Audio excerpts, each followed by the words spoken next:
You're a great parent, but just not to me.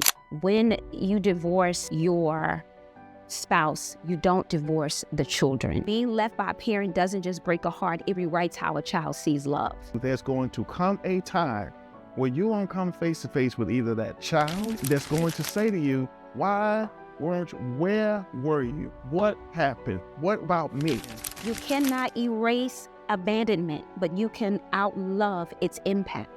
My prayer that I prayed was, God, I have nothing to prove to anybody. I'm going to be intentional about loving my children. I'm going to be intentional about letting them know that I divorced your mom and not you. I'm going to be there. I'm going to be present. I'm going to be their father. I'm going to be their best father that anybody could be. Even if a bonus father should come, no bonus father can outfather me.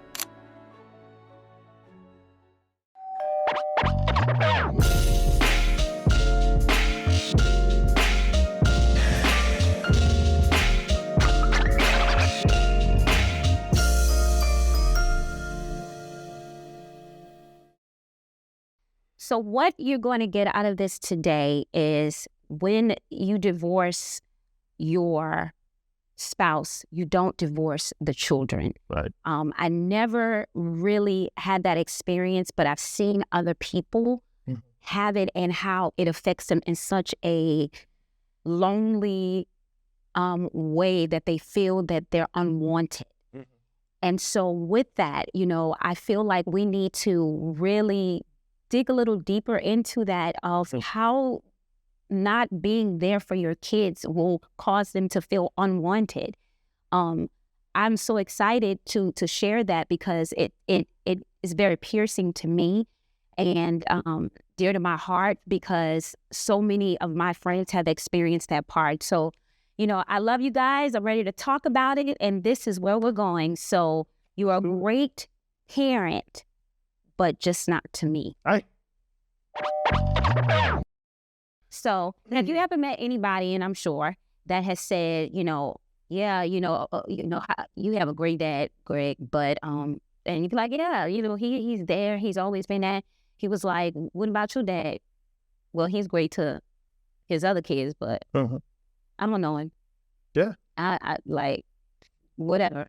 I don't have nothing. Yeah. And instantly, does that make you feel any type of way? Like, I don't even know how to respond to that because my life is so different. That's not what I've experienced. And you almost see like a sadness come over them. They try to act like they're okay, but it's hurtful. Why are you going to try to act? And a lot of times it's not a sadness, it's an anger. It's an anger. Like. I hear that all the time, doing in my field and in my line of work, you hear a lot of familial stories and history and experiences that a lot of people, have gone through from childhood now into adults. What you find out a lot of times is when you talk about how you can kind of see them wear it on their face, right? It's because, and I think we've mentioned this before, a lot of times in therapy, they tell you that you return back to the age that you were when you were, when something happened to you. Yeah. And so you got a lot of adult children. Yeah. That's so true. Because they still live in that place of, well, my mom moved on and, didn't care about me, or my dad moved on and didn't care about me. We a lot of times, and I'm sure it is that way statistically, that we attribute that a lot more to males than we do to females, but it happens in both cases, Yeah. But it's sad. I can only speak for me. We have these conversations. I have to only give my experience. I always made it a point with the girls to stress to them. And at times I even had to make this statement to my ex-wife that I divorced her. I didn't divorce them. Yeah. And that took intentionality as well. It took intentionality to make sure that was understood, and not just understood, but maintained. Right. I remember that, but what I find in that sometimes is with the women and ladies, just hear me out, because from our hurt and our pain and our bitterness, sometimes we put that on our children to make them feel like he don't want you, he don't want me, girl. Right. He don't want you, a boy. He ain't no good. And sometimes I don't think it's totally on purpose, but because we're living in a place of hurt and pain, and now we have to raise these kids as we consider, as single moms, and we're going to dig a little deeper into that too, that phrase single mom, because I truly believe when you have a parent, both parents that are actively involved, you guys are still co-parenting together.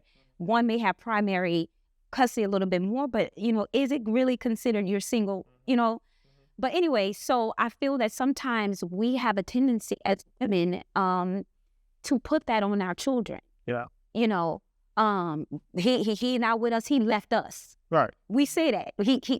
Your dad ain't no good. He left us. No, he left you. He didn't leave them, or don't put that hatred in their minds and in their heart. Yeah. And then it turns to the point of they don't want to see the parent that's trying to connect with them because mom has decided to taint them with her feelings and her thoughts. Yeah, and that's a lot. A whole lot. Ladies, listen, I'm here for you. Honestly, bonus moms, bio moms, I really am. But come on, let's call it what it is sometimes. Let's be honest, not only with the situation, but with ourselves.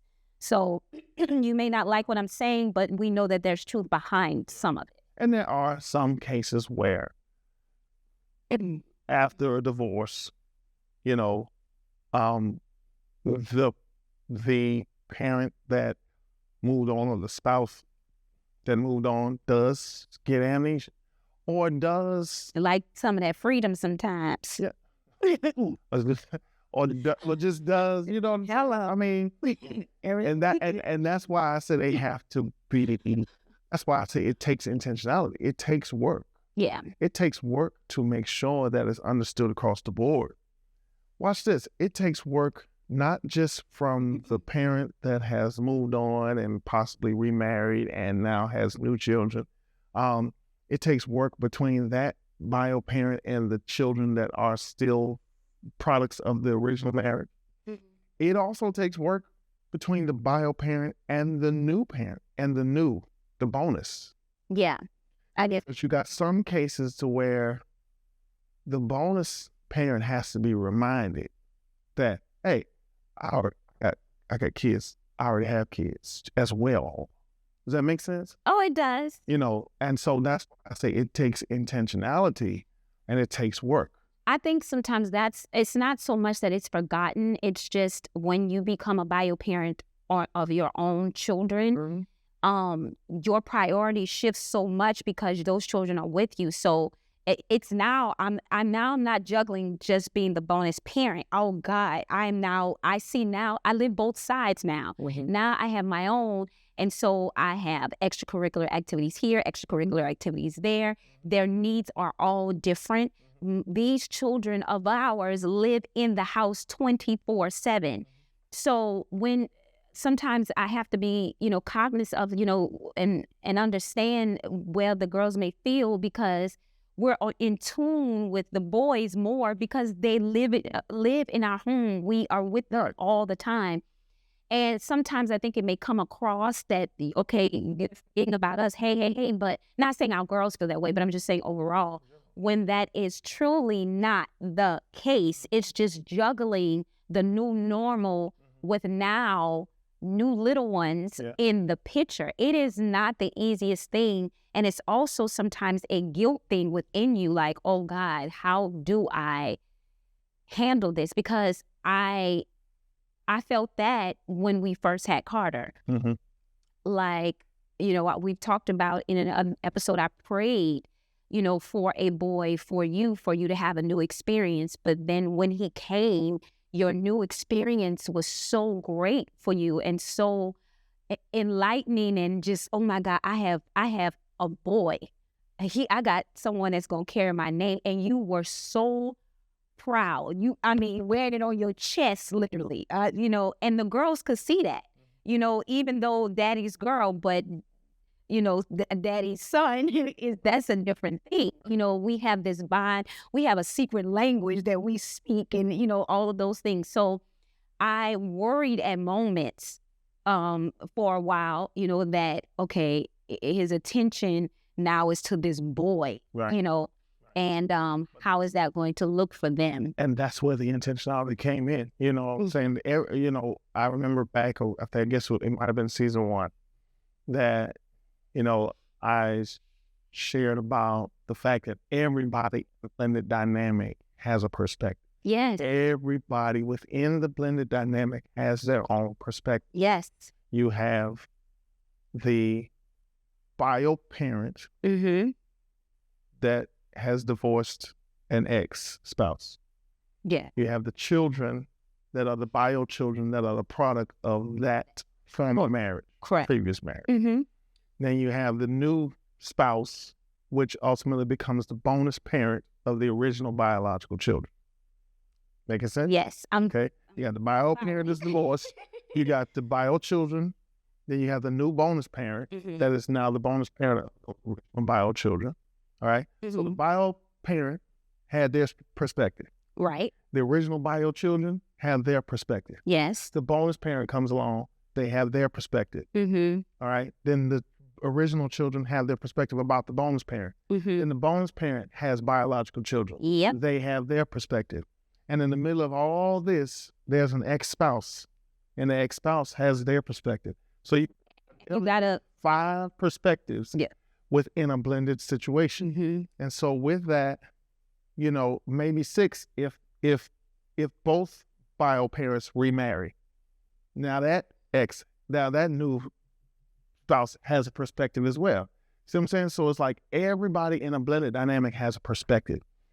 It takes work to protect the integrity of the blend, because, and honestly, I will go almost as far as saying that the weight of that falls on the shoulders of the bio parent that has remarried and has new children, because the bio parent has to now maintain the perspective, or try to at least respect the perspective of the original bio children, the bonus parent, the new bio children, and even respect to a certain extent the ex-spouse, right? You got all those perspectives. So it takes work for the bio parent that's in the middle of it all to do whatever they can to not allow the original bio children to now feel like you've moved on and left us behind. But what happens when you do? When you become, because, okay, you've had grandparents that have said, I wasn't a great parent to my children, but I get a second time around, I'm going to be a great parent. So sometimes you have parents that look at the dynamic and the situation and like, I'm not a great parent to my child, living with their mom or living with their dad. And I've, remarried and I'm starting anew and I'm going to be everything to this new kid. Yes. And it happens, and that's where abandonment comes to that child. And in that, as I've stated, I love taking my thoughts and making quotes out of them. And one of them saying, being left by a parent doesn't just break a heart, it rewrites how a child sees love. And it echoes so loudly into their adulthood. And I see it, I see it in my own family of how dad left and never looked back and only came for certain occasions and then tried to be the proud father. Like, what? Seriously? But then you got 10 kids or 3 other kids and a whole family there, and you are just the greatest thing ever. Like, they are like, my dad, oh my God. And then you try to welcome me into your space, and I feel even lonelier than I did when you weren't even coming around. Like, how you do that? Where they do that? Like, why you do that? Well, see, and that, hear me, listen to what I'm saying. See, that's the thing. That's the thing. You don't, and I'm going to turn this way like Brand Mac when he talked to America. I want to talk to all of the bio parents that have gone on to have additional children and a new spouse, a new family.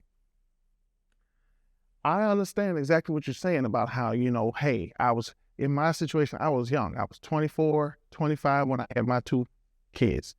We had no money. We were struggling, and we tried to figure that thing out. You know what I'm saying?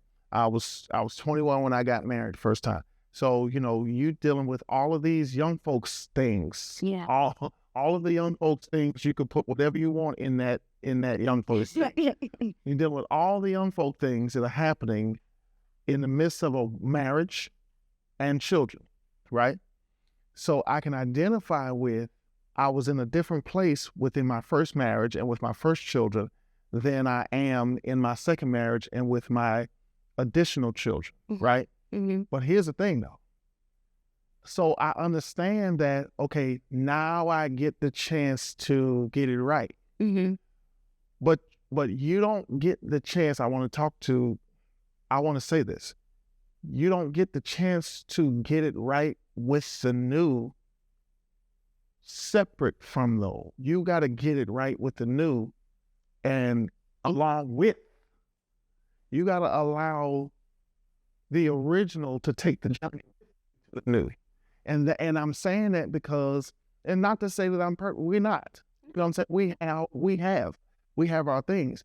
But I can say, I can share the things that I was personally intentional about. Mm-hmm. And one of the things, we're in a better financial position than I was when I had the girls, right? Yes. Okay. But am I right to now allow my boys to experience all the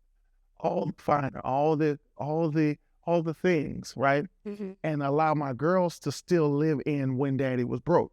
No, I gotta allow my girls too to appreciate now that daddy is able to show. We're gonna take this journey together. I remember when daddy was broke and had to go get a bike from Goodwill for Christmas, and it was on the porch, and y'all found it before Christmas Day, and I was crying because that was the only gift I had, and y'all nosy selves went out there and found it, Kyla. But then daddy gave him a Christmas one Christmas, and he gave him what? Oh, wow. Both of them got they. Anyway, that's not what I'm saying is, what I'm saying is that as God has continued to bless, and we have continued to have more prosperity and more, be in a better financial situation, and the favor of God has just increased, I'll say, because I always had the favor. But it was important to me, it has been important to me to not live that life now with my new family. But my old girls still have, the only thing they have to live on is what we had. Yeah. They don't get it. So you got to take everybody with you on the journey. And it was... Leave anybody behind. And it was funny not funny, but it was interesting. I don't know if you all, go back to season 1, after we wrapped season 1, Greg talked to Kirsten and Kyla. This video has definitely touched a lot of people. And thank you all for that. And resonated with a lot of, families. But he apologized to them. He said, he applauded them, all 3 of them together, and saying, I'm sorry for what this divorce, or how I chose, to divorce you all and leave you, but we made it through it. But it was to hear their truth in how they understood, but at moments they also still felt, and I don't believe it was any, but they just sometimes, a reality of, sometimes I wish I was there, because my brothers get you. They get daddy 24/7. I haven't had daddy 24/7 since I was what? 4 and 5? Yeah, 4 and 5. But I see them, how they jump up. Not every single day. Not every single day. You had weekends and things like that. Or, at one point they would have one parent would take 1 week, another parent, when I came in the picture, you were doing weeks. But a child longs for that, to wake up to daddy, mommy and daddy, to go to bed to mommy and daddy, to sit at the table with mommy and daddy. I know for me, my dad sometimes used to work late, and my mom, I would literally sit on the sofa, fall asleep on the sofa, because I didn't want I wanted him to put me in bed. And every morning I would wake up in my bed because I knew the person that put me in there was my daddy. You know what I'm saying?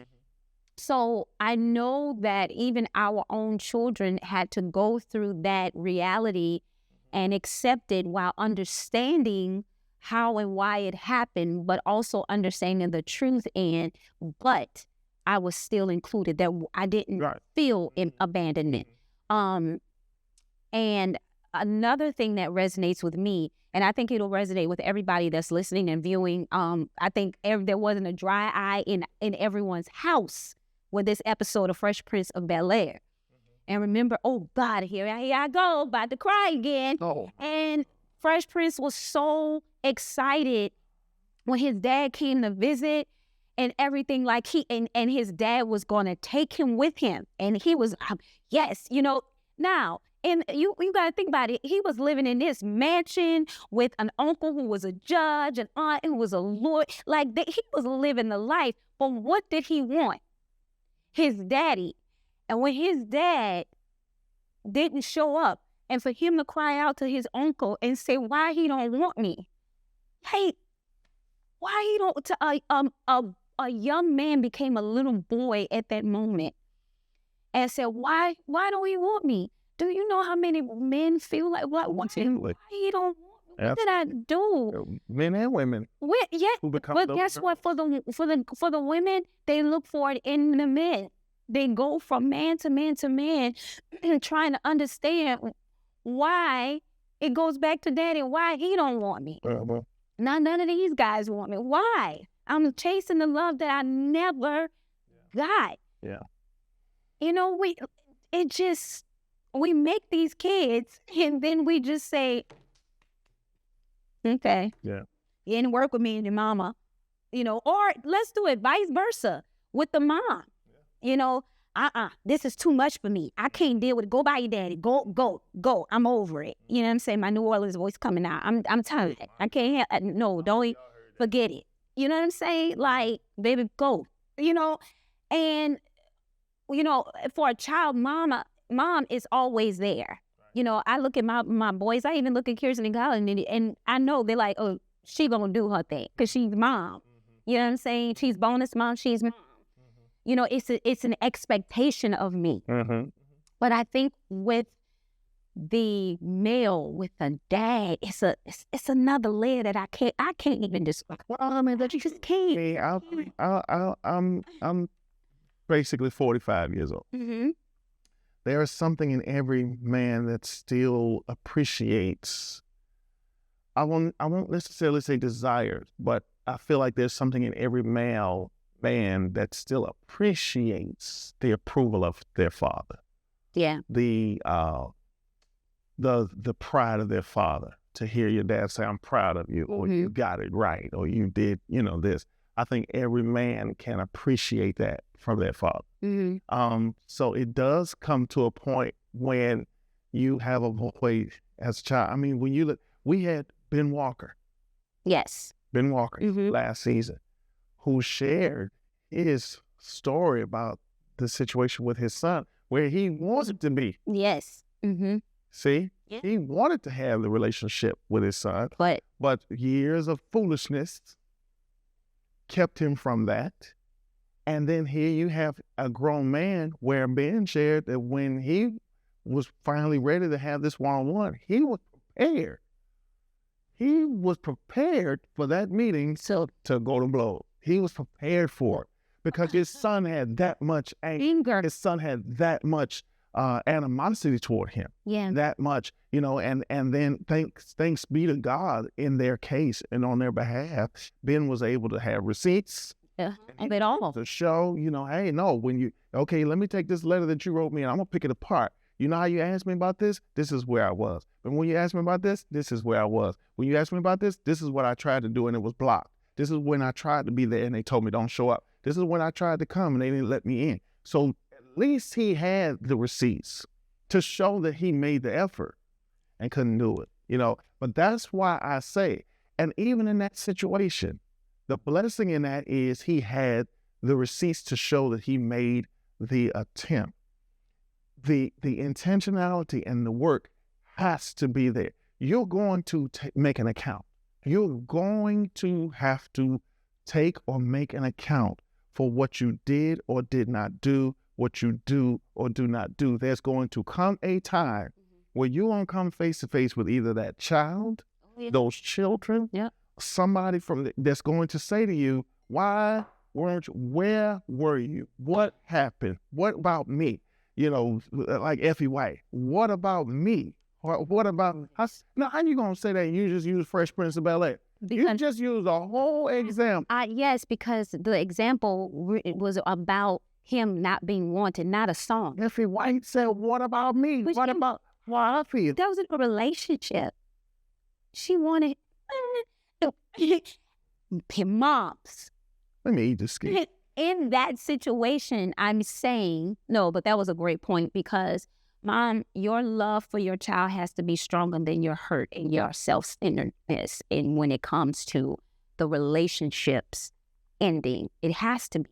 Because in that situation, in that episode, and it would be great if you guys go back and look at it and get an understanding, you know, of that episode, because it was powerful to know that, you know, he tried for so many years and his son would, the anger and that built up in him, that was building and had built up in him to the point that he was ready to go to blows.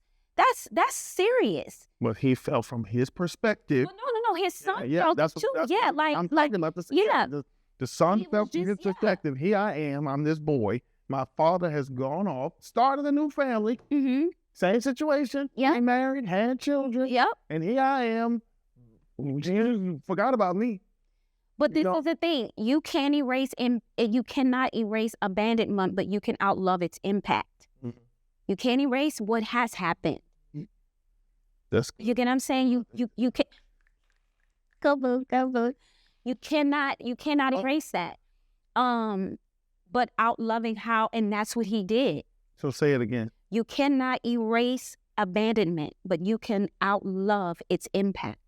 That's good. And, you know, I think a lot of people have to be prepared to come to that point. Yeah. You know, and it's crazy because at this point, everyone knows I come from a blended situation, and at some point I am going to have my family on here so you guys can get to know us, the Coopers. And the Coopers, including us all, which is my sister as well. And then Brown. No, she's a Cooper, but you know, her last name may be Brown, but she's a Cooper. I got you. So you know, and how that affected my sister. And I want her to tell her own story. But it affected her. I can say this in ways that as a child, I didn't see it. But as an adult, as we got older and she shared things, it's so crazy how my dad did the same thing, had receipts, even though my dad was a loving father to her and she loved him dearly. They have a great relationship. That is her dad. And she will tell you, that is my dad. But what she didn't know from her childhood probably could have changed the impact of her adulthood. Yeah. And that's, you know? But you know, but see, I think, and in some cases, you know, and we'll probably revisit this thought again, but I think that it's apropos to say right now. Mm-hmm. I think it's important too. There are some cases where, unfortunately, there's a block. There's a block that's in place that doesn't allow there to be communication. Mm-hmm. Right? And thanks be to God, in my scenario and in my situation, although there may have been some angst between my ex-wife and I, you know, and some of it may have even spilled over into the children to where they caught some of that. Mm-hmm.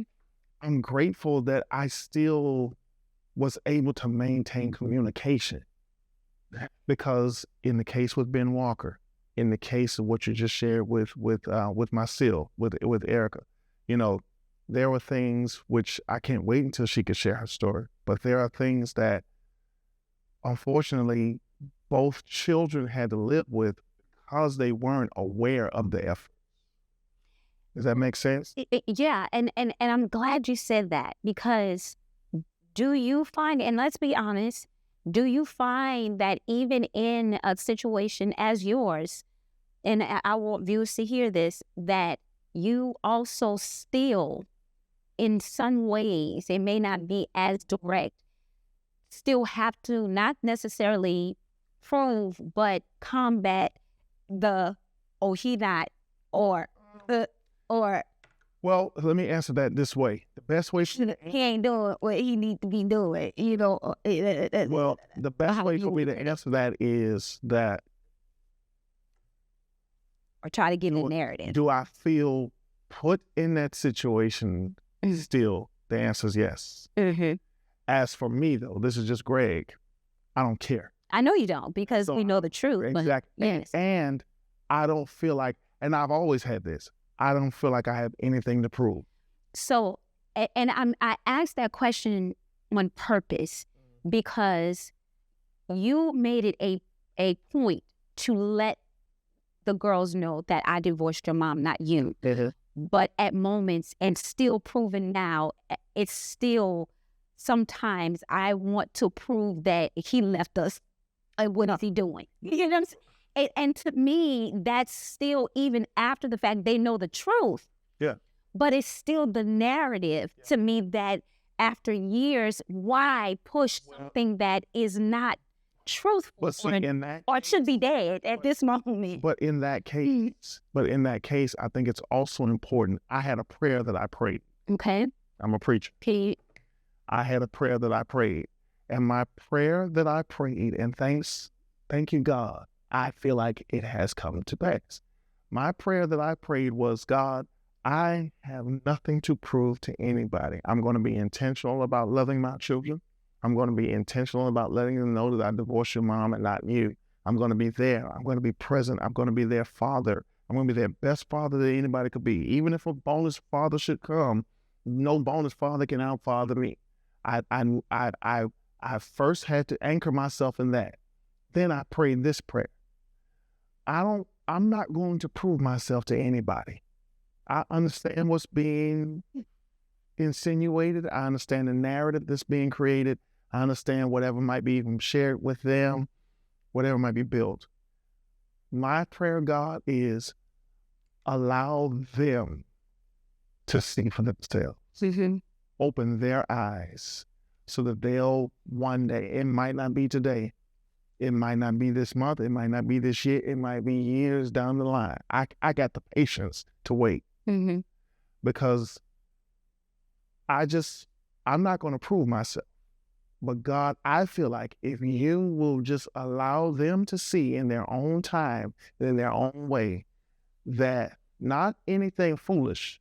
All I was praying was, Lord, let them see that their father was genuinely there, despite what may have been trying to be spewed or the narrative might have been created. Lord, open their eyes so where they'll always see their father's efforts, that they'll know that they were genuine, that they'll always feel their father's love, that they'll always know that he was there.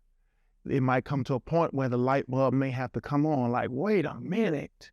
Like we talked about the fact that I was driving 30 minutes to take Kirsten and Kyle across the street to school. I did that for years. And guess what? It didn't click, and they didn't realize until they got old. And they started driving. And when they passed the school and saw where the school was, they were like, But for me in that time, I got my hind parts up. I drove my hind parts to that school. I got them and I drove them across the street because I had nothing to prove. It wasn't me trying to let me show them. No. I'm going to do the work. I'm going to be intentional. Yeah. Do those things because in the end, the seeds that I'm sowing and the prayers that I'm praying they're going to bear fruit. And in the end, there's going to come a time where they're going to look up and they're going to say, yeah, he really was doing some nonsense. Yeah. For real. Let's call it what it is. I mean, yeah. But that goes hand in hand, you know, you as their bio dad and me as their bonus mom, and just period, from the standpoint of I had a similar prayer in regards to me. Just, I'm not here to replace. I just want to be intentional with loving them the way I should, and as a bonus to them. You know what I'm saying? As an addition into their lives. But I also know that there were moments that I was there to help heal their brokenness. Sure. And I think and that's where the slack comes with being the bonus parent, because the bio parent doesn't always want to admit when they're falling short, and where the bonus parent has to come and pick up the pieces is specifically the bonus mom. There are a lot of when we are hurt, and I've said this earlier in the episode, we have a tendency to put that on our children, and they carry the weight of that. And sometimes the weight is so heavy that they literally unload on the bonus parent, especially when they feel safety there.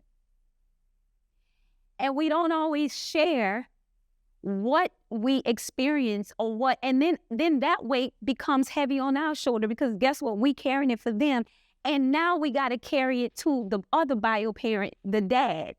This is what the child is feeling. And the weight is just going from one shoulder to the next until we come together and really put it out there. But nobody ever talks about that. I have held those kids when they're crying. And I have reassured them when plans were changed at the last minute. And I have said to you, okay, we gotta think let me think something real fast to do, because I don't want them to be disappointed. But you don't get credit for that. No. You don't get seen with that. You get told, oh, you trying to be their mom. No, you put me in a position to have to step up. But that's where some hard matter. Right. Because I'm not doing it to prove. I'm not doing it to prove. I'm just. But you have nothing to prove. You have nothing. But that's so. As a parent, be it bonus or bio, when you look into the eyes of your children and you see their desire and you see their want and their need and the abandonment and the loneliness and the hurt and the pain that they are enduring, that's got to do something to you to say, okay, what they want matters more than what I feel. Yeah. That's really yeah. You're right. You know, so many of our conversations connect and go hand in hand, because there's a flip side to that. Okay. And the flip side to that is that it's a weight on you, and you see it as, here I am trying to do what's right, and it's not appreciated, and it's not, you know what I'm saying, and I'm still catching hell, and I'm still getting the brunt of it, blah, blah, blah, blah. But we had an episode one day where we talked about pretending. Yeah. And this goes to all the bonus parents that have been in this position. They feel a safe space, or have felt a safe space with you to cry on your shoulder. But if they go home and pretend, then you can't expect the bio parent to know the shoulder that you've been, because they're not getting that side of the story. They're not getting that side of the story because they don't. What if they don't want to hear it, or it's not accepted? It's not. I'm saying. I get what you're saying. Yeah, because it's not that they don't want to be honest. They're put in a position not to be honest. But if, whatever the reason. Yeah, I get what you're saying. If they're getting home and not sharing because they can't talk about the bonus. They can't talk about the other person. Okay, so what you're getting, the love and the emotion and the safe space and the, you know what I'm saying, them confiding in you and them sharing with you, you know, that is a perspective and a weight that you have had to carry, because 9 times out of 10, when they left, that was never shared. It couldn't be. It couldn't be. So you can't expect I'm not saying it to justify. I'm saying it from a standpoint of putting it into perspective. So the bio parent that they were going back to is never going to give you that credit because they probably never even got that story because you don't mention this person's name when you come home. And you don't talk about this person when you come home. So because of that, they're not going to, oh, I cried with Miss L last week because such and such broke my heart. No, they're not going to share that at all. So no, you're never going to get, thank you for loving my child. Thank you for being there for my child. No, because when they get there, we're going to talk about this house in this house. See? And see, that's another episode because to me, when you are healed and whole. Yeah, but I'm just saying that's in general. Yeah. That to me, those things don't matter. But, case in point, like what we're talking about is being, a better parent to them, but not to me. Right. It just comes in so many different ways and layers and things like that. And it in ways that you don't even realize that you could be in the same home and not being a great parent to the child that it's not related just to. It's not. It's just in general. It's in general. We were talking before the episode started about the whole piece between the oldest child to the baby child. Yeah. The oldest child oftentimes feel like baby child got away with murder, and could do no wrong and was in all kind of, and did this and did that, while the oldest child, they more than likely got the parent that didn't have much money and was struggling and trying to figure it out. You were the first child, so they suffered from anxiety. First parent anxiety, so they didn't want you in the swimming pool because I can't swim. So if something happened to you, we both gonna drown. But the baby gets put in swimming class. Yeah. And they go to aqua tots, so they can save their own life. So they good. So yeah, you go get in the pool, baby. I don't need you go whitewater and you go to all those places. But the oldest child, they still can't swim. They still don't get in the water. They 59 years old with floats on in the shallow end because they never learned how to swim because mom and daddy was too afraid to let them get in the pool. So you see that dynamic of, even in a bio dynamic, you see a lot of times like the older child feels like, baby child got something different than I got. Well, and we talked specifically, and for those who are viewing and hearing, of course, I cry every episode. Oh my! So we know this. So get used to it, okay? Y'all need to get y'all. Y'all need to get y'all clean. Y'all need to start calling you Leslie. I mean, whatever. But because when we talk about that, our oldest is Carter, my baby. And I am hard on him at times. I really am. I am the baby. I have an older sister. So, but at the same time, my love for him runs so deep. Because I am his biggest cheerleader. Like, I want to see him succeed in any and everything. I notice things in him that I possess. You know what I'm saying? And especially sports. He's great at sports, and he loves that mom, was into sports, and we have our own dynamic, our own language. I know what soothes him. I know when he needs me, like he needs me to push the youngest one away, and I need you. I need you just to be my mom. Don't give me that, but give me that.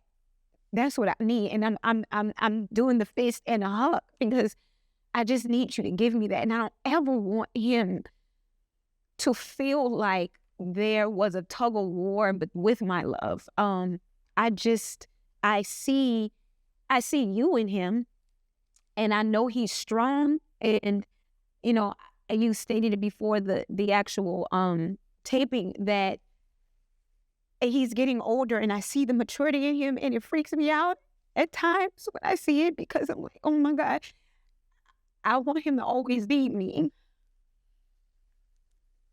And it freaks me out. Always needed. I know, but it freaks me out when I see him doing things. And I'm like, that's out. Oh, he's doing this on his own. I don't like it. I don't like it. And to hear him have conversations and have, how, and he's very open with how he feels. Yes.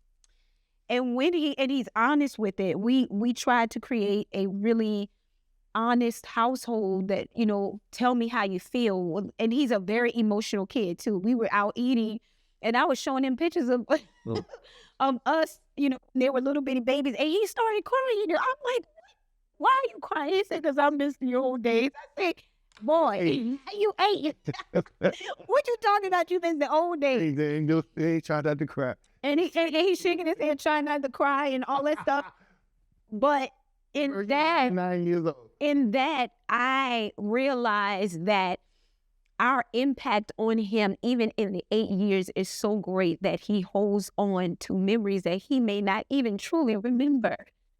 That impact, our love for what we've given him and what we've provided him and the life that we have shown him in the 8 years caused that much emotion because there was so much love behind it. Yeah.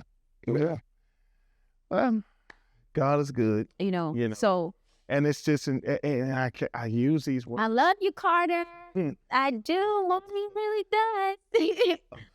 She hard on my boy, but it's okay. It's okay. Y'all love each other, and I know it. But I use these words a lot because it's just my own personal testimony. I don't share it to boast. I don't share it to gloat, and I don't share it like I'm just perfect and I got it all right, because I didn't, because we messed this thing up a whole lot. I'm just sharing from experience that for me, it was important to be intentional. It was important to do the work. Mm-hmm. It was important to make, first of all, intentionality and doing the work oftentimes will build its own receipts. But if you're in a situation where you want to do those, you want to be intentional, but there's a block somewhere in between, then you have to do the work to maintain the receipts. Yeah. See?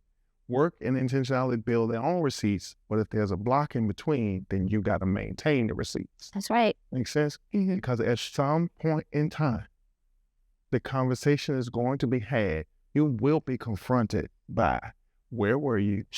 Yep. What happened? Yep. Why did they get a different version of you than we got? Mm-hmm.